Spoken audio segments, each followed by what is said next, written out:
This is the GTN show. Happy New Year! Yes, and it is the first show of 2019, so we're going to be casting our eyes back on the year just past, choosing our favourite moments, also sharing some of yours, and then, of course, taking a look at the year ahead. And we'll be sharing your photos and picking out some of our favourite pain cave pictures. We'll also be sharing our thoughts on favourite moments and performances from 2018.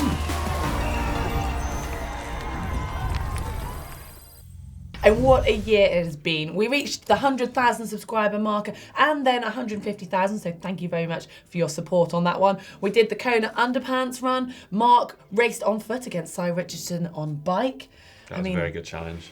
The list goes on from this year. Yeah, but Heather, did anything else of significance happen this year? Yes, we challenged the Ironman Lanzarote course record. I went and had a tour of the Polar Factory, spoke to loads of top pros.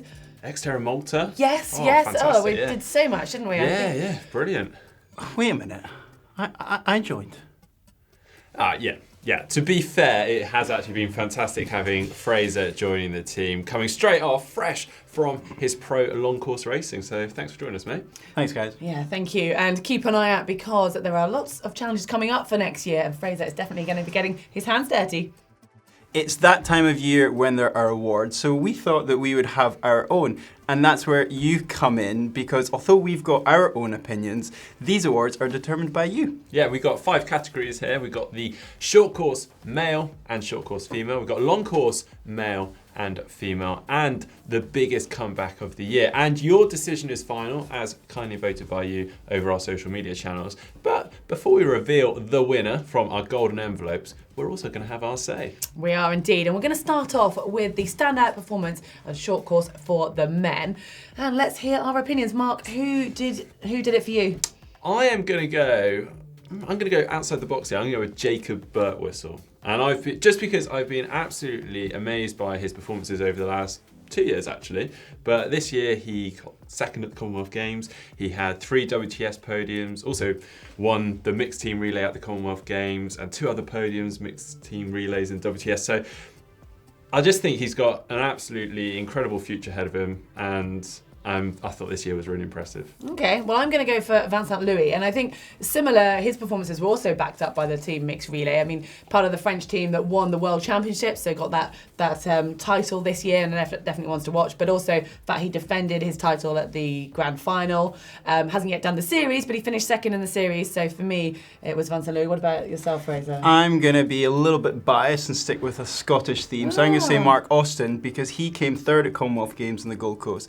But significantly, I think, he was the first British athlete to ever beat both of the Brownlees, Alistair and Johnny, in the same race, which is something that's been done before by others, but not by Brit. And there's been some pretty good British athletes over the years tried to do that. So yeah, I'm going to stick with Mark, and a bit like you were saying with good Jacob, young lad. Yeah. Cool. Well, that's our opinions, but more importantly, we want to know what you guys thought. And we have our nominations, and the short list is in the top 3 in no particular order: Alistair Brownlee, Vincent Louis, and Mario Mola. So it's now time to find out what's inside the golden envelope. Okay, who's going to do the honours? Fraser? Sure. Let us know who wins the people's vote. The winner was Vincent Louis. Very good, yeah. Good shout. Well, now on to the short course female.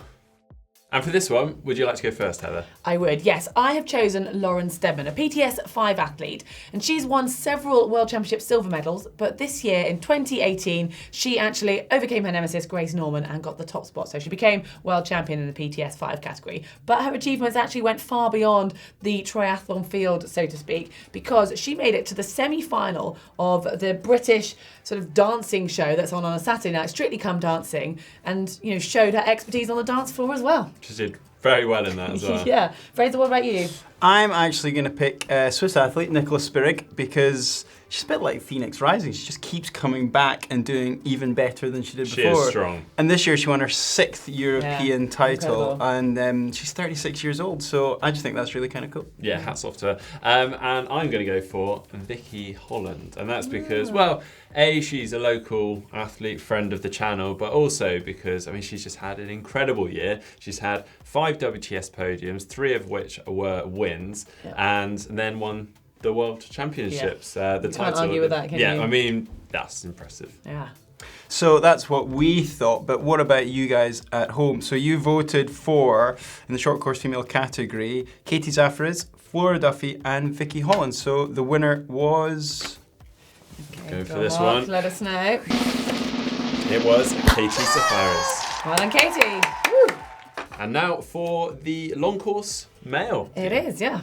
Okay, well, getting us started with the male long course athlete of the year, I'm going to go with Jan Frodeno. Now, he had an incredible performance at Ironman Frankfurt. He also won Challenge Taiwan, 70.3 Kwai and obviously, most importantly, he became world champion again at 70.3. But sadly, obviously, we didn't get to see him compete at Kona because injury did hamper his year. But still, I couldn't look past those other performances. Phenomenal year for him still. Yeah, I think we're going to see a lot more to come. Hope so. Yeah, what have you gone for? I went for, I guess a little bit obviously, but Patrick Lang, because... Oh, you guys are boring.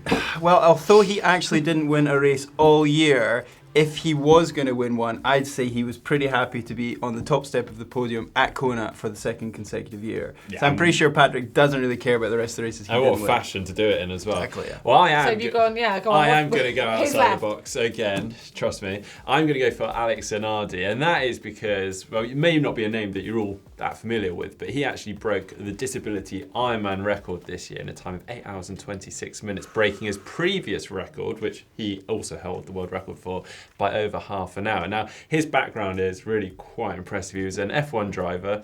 In 2001, was involved in quite a horrific crash, had his legs amputated. Then in the 2012 Paralympic Games, he came back with 2 medals. Gold medals, and now he's gone on to triathlon. And just an incredible story, and just the fashion he's doing it in is mind-blowing. Fair one. Well, Mark, I think you've got the shortlist there. The shortlist. Who you guys actually thought should be. Well, we have Jan Frodeno and Patrick Lang, boring, and then we also have Lionel Sanders. But the winner, Come on. come on, Fraser, you can do this. Okay, so long the course honours. athlete of the year 2018 male was Jan Frodeno. Yeah, predictable, but congratulations, Jan. And now for the long course female athlete of the year. It is. I'm going to start off with Lucy Charles.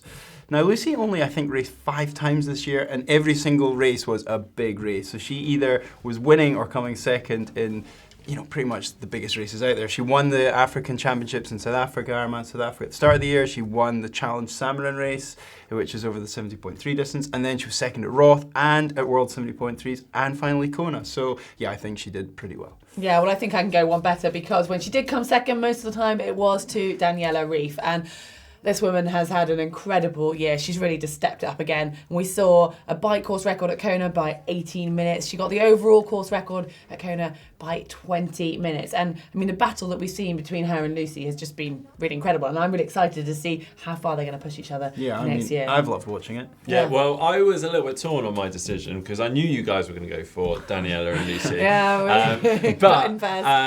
But actually, I just thought I'd pick up someone that really has impressed me more latterly, and I felt like maybe people would miss out, so I just wanted to talk about it. But Radka Kardefeld, she's just on a streak at the moment of winning races, and you can't really forget that she's also given birth earlier this year.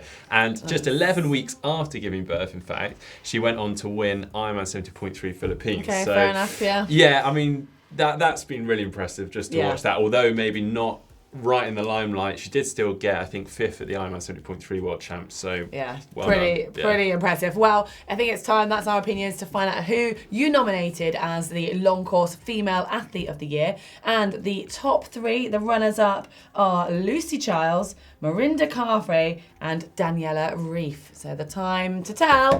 Let's find out who the winner is. Fraser, do the honours for us. Mark can have it. Oh, okay. Thank you very much, Fraser. It is Daniela Reef. Oh, yeah. Congratulations, Daniela. And now for biggest comeback of the year. Yeah, our final one. Well, I'm going to start things off here, and I am going to go for Matt Russell. Now, we may all remember his horrific crash last year at the Ironman World Championships in 2017, where mid-race he was taken out by a truck and effectively left fighting for his life. Incredible comeback this year. And not just getting to the start line of the Ironman World Champs, he actually placed 6th in amongst a very, very competitive field. That is one heck of a And comeback. he wasn't actually, he technically didn't qualify for Kona. He was the last person to not get a spot, which was agonising considering the story behind him. So actually Ironman CEO stepped in and said, you know what, we'd love you to race. And that leads nicely know on that. to, I think, your nomination. Yeah, exactly. So I've gone for Tim Don, which hopefully is an athlete that needs no introduction. And this year he became essentially known as the man with the halo because of his really bad accident that also happened at Ironman Championships last year, where he was taken out by a van or truck. So Tim couldn't race, and he essentially had to wear a medieval device for 3 to 4 months, which was basically bolted just enduring into. that looks horrific. Yes, so he got through that huge amount of rehab and started racing again in the summer, and actually won his comeback race, a 70.3 in South America, which was really quite amazing.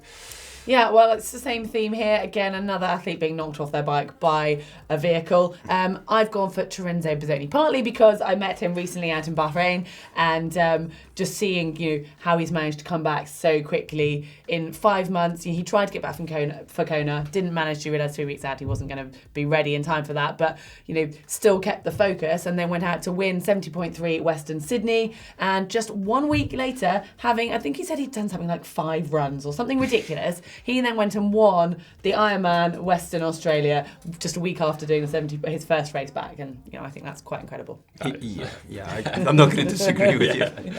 All right, well, we have the nominations. We do. So in no particular order, we have Tim Don, Lorenzo Bozzoni, and Matt Russell. And the winner is Tim Don. very good. Well done, Tim. Well, thank you so much, guys, for your input and for voting. But I'm afraid these next couple of decisions are going to be final. That is if we can decide. And our first topic is our favourite moment from last year. Mark, do you want to start us off? Well, other than obviously Fraser joining, mine has got to be the Ironman 70.3 World Champs in the men's race. That showdown on the run between Jan Frodeno, Alistair Brownlee, and Javier Gomez. And actually, when I was watching it, my Wi-Fi cut out as Alistair was in the lead. And then the next thing, it comes back in and they're zooming in on Alistair. I'm like, yeah, he's still winning. And everyone's commenting saying, oh, he's died on... Yeah, so I missed out on the whole... There's literally about 3 minutes where he just dropped off the pace. But it was an incredible race, that to and throwing, and just not knowing how it was all going to end. Really exciting stuff. Yeah, I was glued to that too, actually, so my Wi-Fi was fine. But I'm actually going to go with another Scottish bias, I'm afraid, but my good pal David McNamee, he came third again in Ironman Hawaii. Now, by his own high standards, he had a frustrating year this year, so he had a lot to prove to himself, I suppose. But there was an awful lot of people just assumed what he had done the year before was a fluke. So for him to do it again and break the previous Kona record whilst he did it was pretty special. Have you got some sort of marketing thing going with Scotland? With Scotland, Scottish tourism sponsoring Fraser. Visit Scotland sent me an email. I mean, I'm going for performance, but also for, I guess, a personal experience of being there to witness the performance. We were lucky enough, Mark and I, to be at that finish line in Kona, and I mean, I still get goosebumps thinking back to it, watching those records get smashed, those incredible performances, seeing that exciting racing firsthand. I mean, we were both there the year before, but I wasn't at the finish line when the pros finished. I was kind of still a few hours behind. I mean, that would be my biggest moment, obviously, Heather. Yeah. Watching you. Oh, of course, that one. I mean, but that was obviously last year. So, I'll let you off this year. So, yeah, for me, it has to be the World Championships out in Kona. I mean, we've got to come to a joint decision here. I think I'm probably going to go with you, Heather, because that was quite... I know, unfortunately, you weren't there, but I know you probably... Oh, but I have been there in the past, and I can't disagree that finish line is pretty special. It is spine-tingling. And I mean, this year, I think, was an exceptional year, wasn't it? We're probably not going to see that again. Yeah, so, that was me. Okay. Well, aside from the pros and obviously their incredible performances this year, we now want to focus on things that we've done. Yes, I think so, that what good. were our favourite videos of this year? And Heather, you go first. Well, I'm going to go for, again, one that I was in, but it's not so much, definitely not about me, this video. I had the chance to sit down with Lionel Sanders and do a really, what I thought was interesting video, and he gave us, dedicated his time, and just really, he's someone who's so open and honest about his training. And this was for the video of indoor training secrets with Lionel Sanders, and he just talked so openly, didn't avoid any questions I asked him, and it's just a really great insight into how such an incredible athlete trains, and I just found it really fascinating. He is a very open athlete. I think he's quite an interesting character. And because he is so different in the way he trains to some of the other athletes, and he's not sort of worried about that, and he's he's not hiding anything. And I just found it like, yeah, I was literally just sat there and just could have spoken to him all day. So that for me was a really like great moment. Yeah, well, mine has to be my battle with Cy Richardson. So we did a runner versus cyclist video where I was running on foot, racing against Cy whilst he was on a bike. And this was actually part of an organised event. So a pretty technical course. A very technical course, so a cyclocross course basically. And I had the lead for a majority of the race, and it was only at the end that he caught me, and then we were toing and throwing as I would run past him up the hills, and he catch me sort of on the descent. And it literally came to a sprint finish down a hill, which I think a lot of people didn't actually think was real, but it genuinely did come to a sprinting around the last corner into the finish chute. And I think that was just brilliant because it's something that everyone has noticed, that we've got this competitive edge within both of us, and we both got to it's sort definitely of battle it out. And would you do it again? Oh, fun. Yeah, it was definitely, it was great race.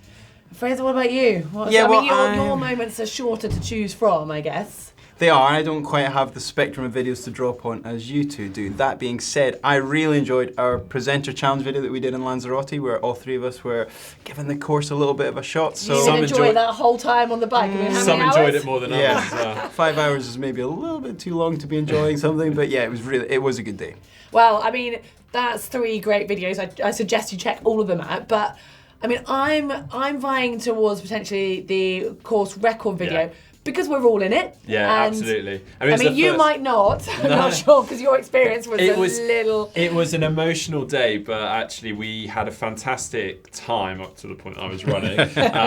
But yeah, just the fact we were all helping each other out, and yeah, fantastic. That was a great day. Cool. Well, I think that one wins. That's me. Well, because there has been so much that's happened in 2018 that has impressed us, we're not going to stop there. We've got a couple more that we'd really like to talk about. So first of all, on the long course side. Yeah, I'm going to talk about Cameron Worth because this guy was an Olympic rower. He then became a professional cyclist. Now he's dominating triathlon. So this year he raced 8 full distance Ironmans. He broke the bike course record in every single one of them, and crucially at Ironman Hawaii he took that down to 4 hours and 9 minutes, which is ridiculous. Yeah, that's pretty crazy stuff. Well, a standout moment for short course racing has to be the Norwegian trio, and yes, his crosses over to 70.3 as well. But in Bermuda, the World Triathlon Series, we saw them take the full podium, first, second and third, and really quite incredible. And then they finished off the year doing that in Bahrain as well. So that's enough reflection. It is New Year after all, so it's time that we had a look at the year ahead. Now, sadly, we don't have a crystal ball here at GTN, but we are going to give a good stab at our own predictions, but maybe just don't head off to the bookies after we give you them. Yeah, maybe not. Well, we're going to start off with who we think is going to be the winner of the World Triathlon Series in 2019. And I'm going to go first, and on the men's side, I think it's Vincent Louis. Now, I mean, I obviously voted for him as my short course athlete for last year, but the fact that he has been consistent and he's so close to that top spot, he was second this year, and I think he's got what it takes to beat Mario Mola. I think I've got to agree there. Yeah, very impressive athlete, and I think in the past what we've seen is he sort of peaks for one race maybe in the year. Yeah. I feel like this year he's kind of started to get a gauge of things more, and maybe we're going to see him win the overall series. I mean, if we were operating on the old system of a one-off world champs, he'd be a 2-time world champion. Exactly, yeah. He's won 2 grand finals in a row. Exactly. Well, on the female side, I'm going to go with Flora, and obviously we didn't see her compete for the final part of the series this year due to injury, and she ended up taking out a long time of the season, and I think that's because she's looking at the bigger picture. She's got her eyes set on 2020 and that Olympic title. I mean, we've seen that she's won the series twice before, so we know that she can do it. We know she can be consistent, and the fact that she's taken time out, I think she's going to be coming back next year, this year and next year, like looking really strong. And again, I'm going to agree with you there as well. I go with Flora Duffy. I just think the dynamic she brings to the racing is so different to what the other girls bring, actually, and I really think that every time she's on the start list, everyone is looking at very scared because she just breaks the field apart. She brings this whole new dynamic. So I'm very excited. She's definitely raised the level of racing. Yeah, I would say definitely. Who are you going for, Fraser? So I'm going to actually go for Johnny Brownlee in the male side because, I suppose it's a little bit out of left field because he's not been racing the way we remember him, certainly not since Rio Games, if I would say. And perhaps most notably that kind of fateful Grand Final, Cozumel stumble where he needed his brother to give him a help. And really the last 2 seasons since then, I guess you've just not seen that old Johnny. But I think with the lure of Tokyo coming around the corner, I think he'll be raising his game again. So I'm going to have a nod to Johnny. On the girls' side, I'm going to go with Katie. Katie Zaferes was so close. And delighted to see Vicky win last year, but I just funny feeling that Katie might just pick it up. And I also, with Katie, I feel like she's really working on certain areas. Like you just see it, like, you know, the way that her technique changes, it just suddenly improves, and it's very clear that she's making very quick changes and improvements. So Oh, well, I mean, we don't know who's won this one. We'll have to wait and see till the end of the year. So maybe next year we'll do a review and see who actually won these predictions. Well, next we want to look at who we think is going to win the 70.3 World Championships. Mark, do you want to go first? Yeah, I think I go here. So I am going to go for Gustav Eden. Oh! I'm a bit of a fanboy actually, but I raced him in his first ever 70.3 race, which was in Norway, so his home, well, not his hometown, but not far off. And he won that race, beating some massive names at the time when he was, I don't think he was even 20, I think he was 17 at the time. So absolutely incredible, with the guys in their 30s just sort of looking at him on the podium going, who is this guy? Well, I'm going to jump in here because I'm staying with the same nation for my male choice, and I'm going to go with Christian. And you know, we've only just recently seen them race neck and neck for most of the 70.3 in Bahrain, and then it was Christian who had the stronger run. So I think it's been really exciting to see between those two, who they both already qualified for the World Championships. And I mean, obviously my money's on Christian, but it'll be interesting to see. Well, women's side, I am actually going to go for Anne Haug. So I've just been really impressed this year. She stepped up from short course racing, and she got on the podium at Frankfurt, and then she went on to get third at the Ironman 70.3 World Champs, and also third at her Ironman World Champs debut. So absolutely incredible. I just feel like there's a future, definitely considering her run form. Yeah, no, I don't agree, but I hear what you're saying. I'm sticking with Daniela Reef. I know she focuses, in theory, I guess, more on the longer stuff, but just the way she performed again in South Africa last year in 2018, and I know Lucy is getting closer, but I just still think that Daniela just has that strength for the 70.3, and I think she's going to be really difficult to beat in 2019 at the World Championships. What about Fraser? Who are you going for? Well, sticking with a short course type of leaning on the male side, I'm going to go with Alistair Brownlee. Now, although he has already started racing 70.3, and his result last year in South Africa was pretty impressive, not perhaps unsurprising, because he's just such an incredible athlete. When he puts his mind to something, usually he gets pretty good results. Add to that, it was only after a few weeks of running, actually, which is... I mean, by all accounts, his season, he was just so injured. In fact, he actually contemplated giving up the sport, from what I gather. He was really that frustrated with just constant injuries. I think that's inside knowledge, Fraser, but... Anyway, out there now. I hope you're fine now, Alistair. But specifically with the course in Nice this year, I just think he will love it. If if it fits in with his plans, and whether he's deciding to go back to Tokyo, who knows? But I just think he'll love that course of the descending that's involved. Nice. And what about women? On the women, I'll sort of a bit of a nod to what you're just saying there. I'm actually going to go with Lucy, because she's been second last year. She's really on a charge, I think. So yeah, I'm going to go with Lucy. Well, I think that leads us on to the final one. Who is going to win the Ironman World Championships in 2019? Well, on this one, I'm actually going to go with the second place finisher for the Ironman World Championships this year, and that was Bart Aernouts. And I've got a couple of reasons for this, because I just feel like he's a very well-rounded athlete. Maybe not the swim. He probably won't mind me saying that, but if it is windy conditions on the bike, he has got the ability to be able to power through it, and also that run. And he's not that bad a swimmer that he's going to be miles back. So I feel like he could be in contention, whereas on favourable conditions, someone like Patrick Lamb, maybe it plays into his hands more. So Bart Aernouts, I feel like... I have often had it described to me that the athletes who can come behind because of a slightly weaker ride, they can do that much better in Kona because they're not dictated to by that pace of the pace line. So somebody like Bart, who is an incredible bike rider and obviously has a wicked run afterwards, is one of the few people who could perhaps do that. Yeah, definitely. And then on the women's side, I'm going to go with Daniela Reef.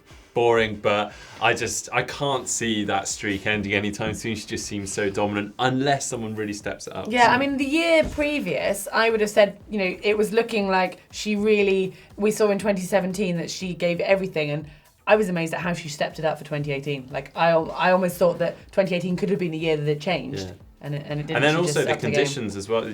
She had that jellyfish sting and still came back and still ran through and won it. So Yeah. Well, I am going for, from the men's side, I'm going for a more obvious one, Jan Frodeno. I mean, we have seen him battle with injury the lot for, Kona. His Kona has been affected, obviously, 2 years ago, and then this year he didn't even make it to Kona. But he said himself he's got unfinished business, and we know when he is in peak condition. We saw him last year when he was in peak condition just dominate. He really had that fire back, and I think having got so close to, he was the favourite, I guess, like a few months before Kona, and then, or even just a month before Kona at Worlds, and then it all just sort of went pear-shaped for him, and I think that he's still got that desire, and you kind of can just feel it coming from him, can't you? I think that he's going to be really difficult to beat. But the women's side, I'm going to go less obvious. Caroline Stefan. I mean, we just saw her come back. She's had some time out. She's given birth, and she got the one Ironman Western Australia, but also smashed the record there.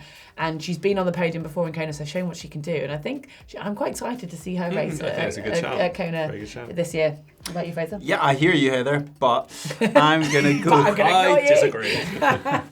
I'm going to go with Javier Gomez on the men's side because, in my opinion, he's pretty much the most well-rounded athlete out there, I think, across all the distances in our sport. I mean, he's won World 70.3s how many? Twice now? Yeah. I mean, he's won it all. He definitely had his fingers burned last year in Kona. I'm sure he went in there with higher expectations of the 11th place he ended up with because the wheels really fell off in the marathon by his standards. Yeah. And he's learning. Yeah, so they've taken the words out. He hasn't really done very many... no, it's a second Ironman. So I think if anybody's going to go over this winter and really knuckle down, learn what he from his mistakes, I think Javier's your man. So yeah, I'm gonna and don't forget the guy's gone on one Xterra World Championships as well. So the guy can he adapts. He adapts and he learns and he figures out how to nail it. So fingers crossed that'll work out for me. But and then again on the girl side, I'm gonna go a little bit different for you guys because I just think somebody like Anne Haug could step up because she's just got an incredible marathon tucked away in there, I think. So if she can pick the swimming bike up a little bit compared to last year, I think she can improve. Do you know, I'm quite amazed that between the three of us, and we didn't really talk about our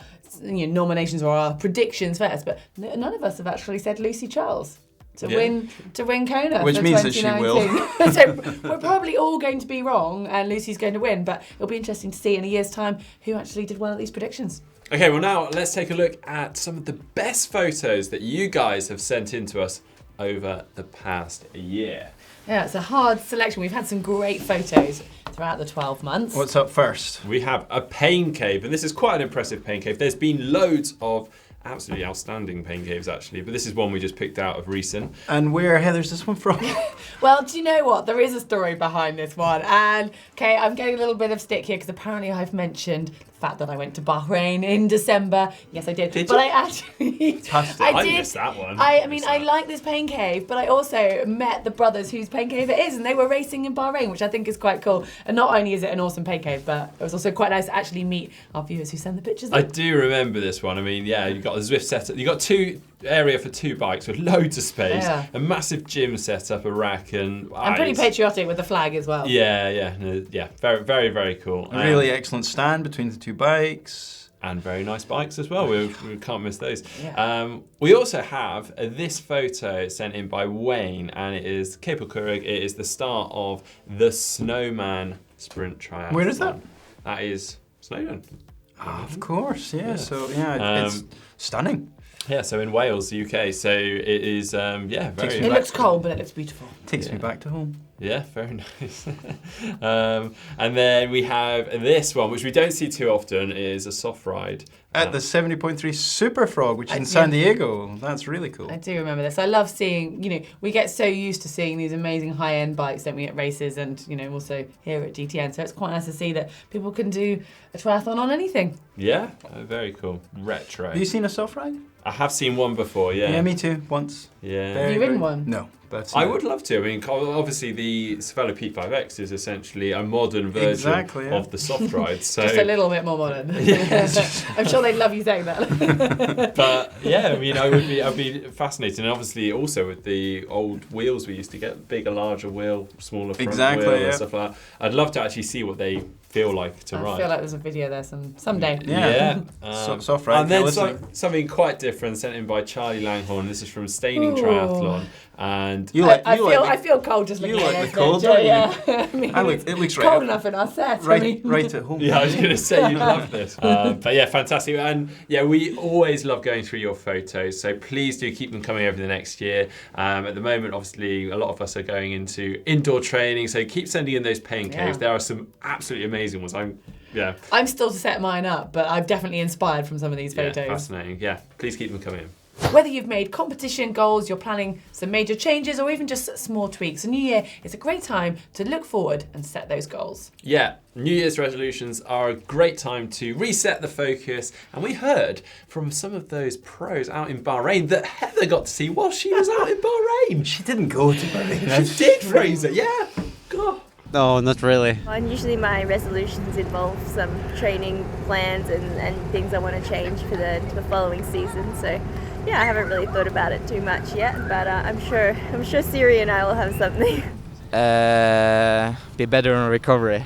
Yeah. Good one. Yeah. Nice. I think that's the next step we have to do. I don't believe in waiting for stuff for happening. So if you want a resolution, I think it's better to just start now instead of like delaying it to New Year. Not tomorrow. Yeah. Right now. Start now. I like that. Okay, well, I think we should actually think about our own New Year's resolutions. And for me, I want to be more consistent, but also procrastinate less, because I do kind of get sidetracked quite easily. But specifically with my training, I have actually got 2 coaches who've agreed to help me work towards competing in my ultra this year. So I really want to try and make sure I stick to that plan, and I'm accountable for. It's a big challenge. Yeah, it is. But Was one not enough? One what? Coach. One coach. I mean, ask them. Anyway. How about you, Fraser? I actually traditionally really bad at making New Year's resolutions, but since I'm starting to work with you two, I felt like I should make a real concerted effort to not ramble on and talk too much. So that's hopefully going to stop the job getting re-advertised. But we like listening to your stories, Fraser. Well, my New Year's resolution is pretty much the same as last year, because I didn't do a very good job of doing it last year. I've enjoyed my time off since I've stopped racing, but I've probably extended that a bit too far now. And I really, really do need to get back training and improve my diet. So that is happening. It is happening this year. Just not right now, because I think Yeah, so much for right now. resolutions. Yeah. Here's to a great 2019, guys. Cheers. So a great resolution that you can do right now is click on the globe to subscribe and make sure you get a GTN video every day. Yeah, and if you'd like to see Flavour Fraser's favourite video, Ironman Lanzarote, where we try and break the course record, then you can watch that by clicking just down here. And in case we haven't talked enough about the Norwegians and maybe my trip to Bahrain, well, there's a video from that on the dominance of whether the question of triathlon, can it be a team or an individual sport, and that's just here. Did she go to Bahrain? She didn't. Oh,